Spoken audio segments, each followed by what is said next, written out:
দেখে মনে হচ্ছে দুজনেই পরহেজগার ব্যক্তি, আসলে তারা ভয়ঙ্কর।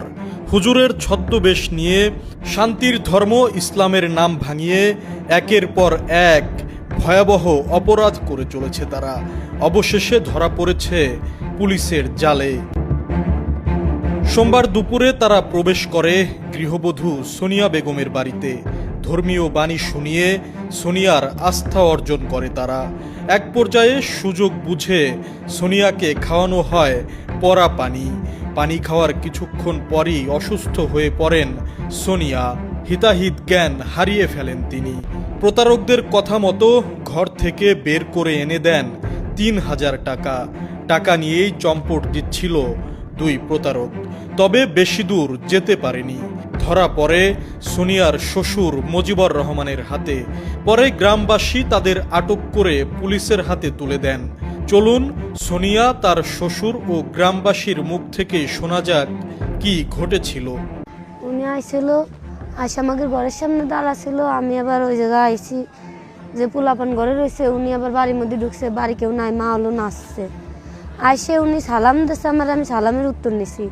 তো উনি কইল কি কোন মাদ্রাসার জন্য মানে সেই সাহায্য নিবার আসছে।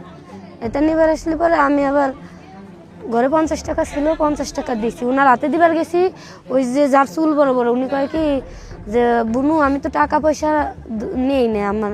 পরে ওই ছোটজন করলে যে আমার হাতে দেন, দিচ্ছি। তেমন হচ্ছে টাকা নেয় না, তাই চাল দিই।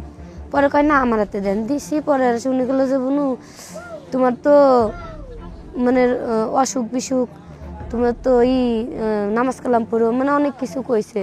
তুমি নামাজে পড়লি নবী সাহেবকে দেয়া বাবা, হ্যান প্যান অনেক কিছু কয়ে।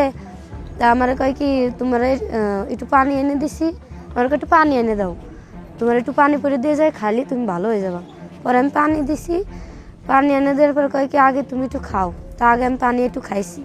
খাওয়ার পরে উনি আবার হাতে করে পানি মগেরতে নিয়ে আমার হাতে দিল, হাত দিয়ে। তা সেই পানি আমি খাইছি। খাওয়ার পরে সে পানি আমার কাছে মিষ্টি লাগছে। খাওয়ার পরে এসে উনি কয় কি যে পানি খাওয়ার পরে বুনু তোমার কি কেমন কিছু কিছু বুঝলে? আমি কই না, পানি খাওয়ার পরে আমার অনেক মিষ্টি লাগছে আর গা গো তো ঠান্ডা হয়ে গেছে। ঠান্ডা হয়ে গেলে পরে তাই কয় কি বুনু তাহলে তুমি এই পানি খাওয়ার পরে আজান দিবি, নামাজ পড়বা, নামাজে বসে এই পানিটা খাবা, খালি পরে তুমি বুঝবা যে আমি কি। আমাদের নবীরা দাঁড়ে দাঁড়ে এইভাবে চুলে আইসে সবার কাছে মানে হাদিস কোরআনি করছে। এসব করার পরে পরে আমার কয় কি বুনু তাই তুমি জানের বদলি জান দিয়ে দিও। তা এসে আমি কইছি কি আচ্ছা। কয় আচ্ছা না সুবহানাল্লাহ কও। পরে এসে কইছি, করার পরে এসে কয় কি যে বুনু তাই তুমি একটা পাগড়ি কেনার টাকা দিতে পারবা? আমি কইছি কি পারবো। প্রথমে 500 এনে দিছি। পরে কয় কি আমি হলো তোমার ইমান দেখতেছি, তোমার ইমান পরীক্ষা করতেছি, তারপর আমি তোমার টাকা আমি নেবো না, আমি তোমার টাকা তোমার দিয়ে দেবো। পরে ওই পানি খাওয়ার পর ওই 500 আমার হাতে দিয়ে ওই উনি কইলো কি যে বুনু তোমার ঘরে যা আছে তুমি মুট করে নিয়ে আসো, তুমি মুট করে নিয়ে এসো, কেউ যেন দেখে না। তা আমার মানিব্যাগে যা টাকা ছিল আমি মুট করে আনি ওনার হাতে দিয়ে দিছি। তারপরে কি হয়েছে আমি করবো ওদিকে আমায় পানি খাইতেছে। পরে আমি কই কি আমায় আত্মই বিটারে দিল। আমি কি পরে দেওয়ার পর পরে আমার কয় কি যে আপনি কি কিছু দিবেন? আমি কই কি না না আমার ঘরে কিচ্ছু নেই, আমি কিচ্ছুই দিব না, আমার ঘরে টাকা নাই। কয় কি আমার কিছু দেন সাইজ? আমি না না আমার কিচ্ছু নাই, আমার টাকা নাই, আমি কোনটা টাকা দিব? আমার স্বামী টাকা ঘরে থুয়ে যায় নাই। পরে কর পর কইলি পরে আমি কই কি পরে ওরে আমি কই কি রে? পরে কয় কি দাঁড়ান আপনার সাথে কথা আছে। পরে আমি না ওনার কথা না আমি শুনি নেই, আমি চলে গেছি। সরার পর পরে ওনারা চলে আসার পর পরে আমি কি রে কি দিছি সময় মুটে আমি হাতে কইরে। পরে কয় কি কয় কবো না।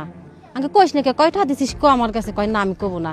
আমাকে তাই চাবি কো দে, ও আর কিছুই কবার পারে না। পরে এসে আমি সেই যাই ঘরে যে চাবি বাই করে এসে ওর সাল হাতে করে নিয়ে পরে যাই দেহি দিই। পরে যাই দেখি মানিবে কিছু না। আমি কি টাকা কো? ওই কি টাকা মাকা সব দিয়ে দিছি। বুঝছেন এই আইসা পরে যে আমার শ্বশুর আমার হাসির পরে আমি সবাই ডাক দে না, ওরা যে পর্যন্ত গেছে। আমি কি হ্যাঁ পরে না আমি যাই, ও আমার কিচ্ছু কয় কিন্তু আমার কবার নিষেধ করছে, আমি কব না। আমার বিটা অজ্ঞানিক টাকাটা নিছে, আইসে শুনলাম, শোনার পরে দৌড়িয়ে গেছি, যাই অন্য আগে দৌড়িয়ে আনছি, রাস্তায় পাকা রাস্তাতে দৌড়িয়ে আইনে কইছি কি তার টাকা দেওয়া চলো আর দুই পানি পড়বি টাকা যাইছো কয়। আমি আনছি আইনে তাহলে দৌড়িয়ে নিয়েছি। পরে কি করছেন? পরে তাকে বাধ্য দিয়ে অনেক সহিস করছে, তারা টাকাটা দিয়ে দিচ্ছে। তখন কি পুলিশে দিয়ে দিয়েছে? হ্যাঁ, পুলিশে দিয়ে দিচ্ছে। ঘটনাটি ঘটেছে ফরিদপুর পৌরসভার বৈঠাখালী এলাকায়। দুই প্রতারক তাদের বাড়ির ঠিকানা স্পষ্ট করে বলেনি। এই প্রতারণার ব্যবসা কত বছর করেন? এটা আমি আসছি আজকে এখানে 3 দিন আসছি, আর আমার গ্রামে উঠাইছি এরকম প্রায় 12-13 দিন মতো আমার গ্রামে উঠাইছি। তো এইগুলা দিয়ে কি করেন, এই যে হাতের যেগুলা? এগুলো আমরা রাখি কাছে, যেটা আল্লাহ সুরক্ষা দেয়। আল্লাহর সন্তুষ্টির জন্য? না, আল্লাহ আমাদের সুরক্ষা দেয়। আল্লাহ, আপনি তো কোরআন পড়তে পারেন না, তাহলে পকেটে রেখে লাভ কি? এই জন্য তো রাখিছি ভাই, ভয় লাগে। ভয় লাগে? জি হ্যাঁ, আমি স্বীকার করে নিলাম আমি ভণ্ড। আসসালামু আলাইকুম ভাই।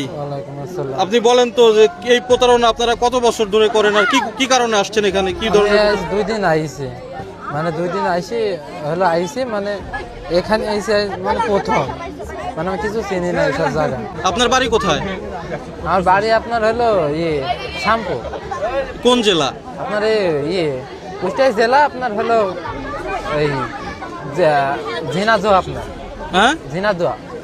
ঝিনাইদহ? হ্যাঁ, ঝিনাইদহ শ্যামপুর। শ্যামপুর? জি। ঝিনাইদহ শ্যামপুর নামে কোনো জায়গা আছে? জি।